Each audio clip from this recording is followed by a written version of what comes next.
Chief Petty Officer Ray Dodd had been in the Navy 22 years, and he had learned one thing above all others. A man did not argue with the weather, and he did not argue with the sea. Everything else, rank, reputation, particular certainties of a commander on a dry dock, those were negotiable. The Atlantic was not. He was standing at the stern rail of the Usen's Aldrin, a 210-foot supply and research vessel.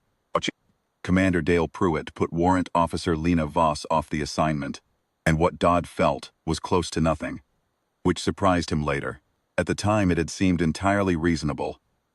Pruitt was the kind of officer who filled a doorway when he entered a room. He had the voice for command and the instinct for hierarchy, and when he walked the length of Pier 7 at Naval Station Croft that Tuesday morning and told Voss to hand her orders to Lieutenant Gareth, he did it the way a man corrects a minor administrative error, briskly, without malice, and without any particular awareness that the correction might be the wrong one.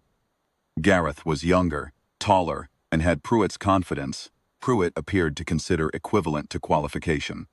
Voss handed the orders over. She was not what the dock expected. Late 20s, slight, dark-haired, wearing her working uniform with no particular ceremony about it. She did not argue. She did not ask Pruitt to reconsider. She took her sea bag off her shoulder, set it on the bollard beside her, and sat down on the dock to wait. Dodd noticed that before he went aboard. He did not think much of it at the time. He thought she was waiting for a ride. What she was actually doing was reading the weather report she had already memorized twice that morning. Dodd found out later, from the station's Met officer, that Voss had flagged the forecast to Pruitt's aide 2 hours before the briefing. A low-pressure system building off the Labrador coast, faster moving than the models had predicted, with a track that put it directly over the Harrow Strait, approach by nightfall. The aide had passed it up the chain. Pruitt had noted it, and judged the Aldrin's departure window sound. He was not wrong by the numbers available to him. He was wrong by the numbers Voss had been calculating since 5 that morning, cross-referencing 3 separate model runs against the tide tables for the strait. She had not said any of this aloud. She had handed the orders to Gareth and sat down on a bollard, and Dodd had gone aboard. The first 4 hours out of Croft were clean sailing. The sky had that flat gray quality the North Atlantic wore like a uniform.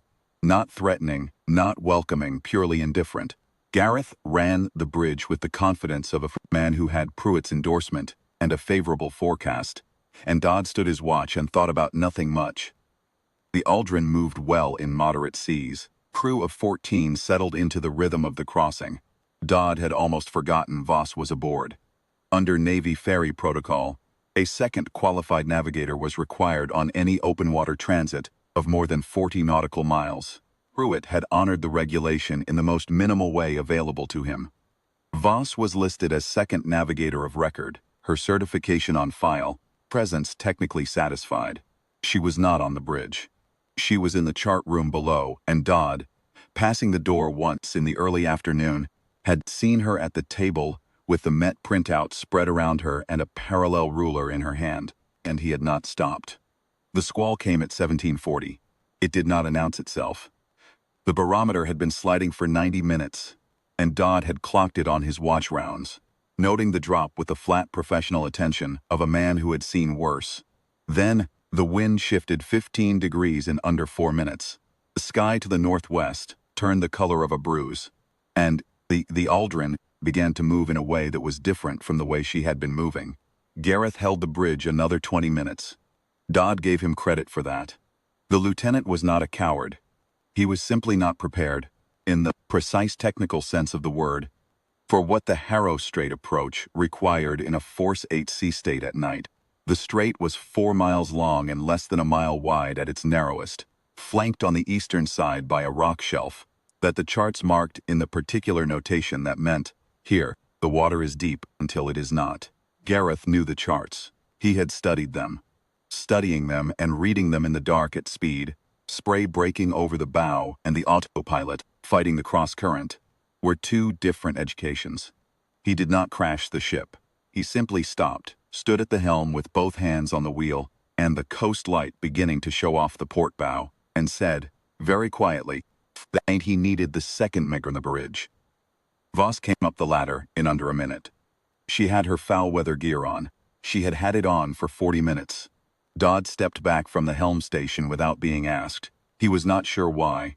Something in the way she moved across the bridge, not hurried, not performing calm, simply oriented, the way a compass needle orients, made room for her before he consciously decided to make it. She took the helm. She looked at the instruments for 11 seconds. Dodd counted, because he was watching her, and there was nothing else to watch. She looked at the speed log, the depth sounder, the heading indicator, the radar return off the eastern shelf, and the coast light. Then, she looked out through the spray-covered windscreen at the darkness and the water, and whatever she was calculating, she was finished with it in 11 seconds, she said. Reduced to 7 knots. I need the engine room standing by for immediate maneuvering. Voice was level. Not loud. The kind of voice that assumed it would be obeyed because there was no alternative worth considering. Dodd passed the order himself. What happened in the next 47 minutes was not dramatic, in the way that Dodd later struggled to explain to people who had not been there. There was no single moment of heroism, no an impossible decision. It was something quieter, and in his experience, rarer. A human being doing a thing with complete competence, for an extended period, under conditions that did not permit error. She worked the helm and the throttle together, reading the radar and the depth returns, and the coast light with the unhurried precision of someone done this before. Not on a simulator, not on a calm day with a training observer, but for real, in the dark, the sea, in an ugly mood and 14 men aboard. Twice she called course corrections that Dodd would not have called. That felt wrong to his instincts. And twice the next 2 minutes proved her right. The shelf return on the radar easing back to safe depth. Current she had anticipated, pushing the bow exactly where she put it. She did not explain her reasoning. She did not need to. Gareth stood at the back of the bridge and said nothing. Dodd, for his part, found himself doing something he had not done in 22 years of standing watches. He was simply watching her work, with the full attention he would have given something he did not fully understand and needed to. The Aldrin cleared the Harrow Strait at 1853 and made the outer markers of Naval Station Croft at 1921. The wind was still blowing hard enough to make the dock lines snap when the crew got them over the bollards. And the rain was coming at a low angle.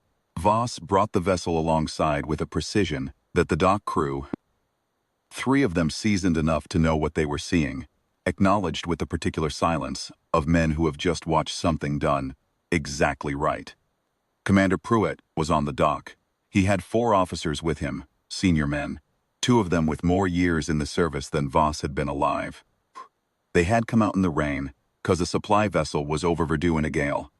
And that was the kind of thing you came out in the rain for. They had not known who was at the helm.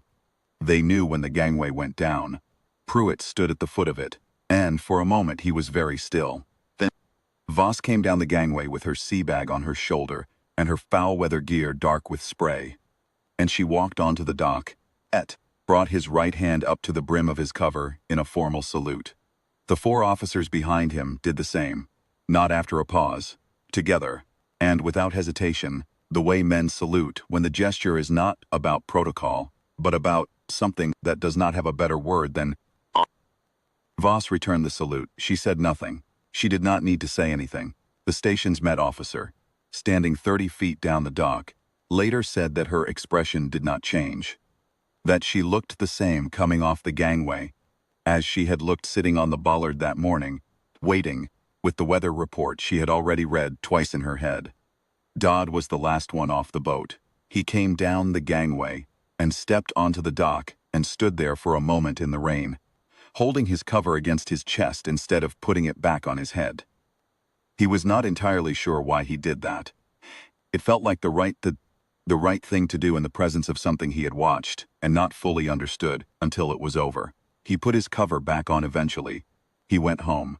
He never again, in the remaining 4 years of his service, made the particular assumption that a quiet person waiting on a dock was waiting for a ride. Some people, he had finally learned, waiting for the sea to ask the question only they could answer.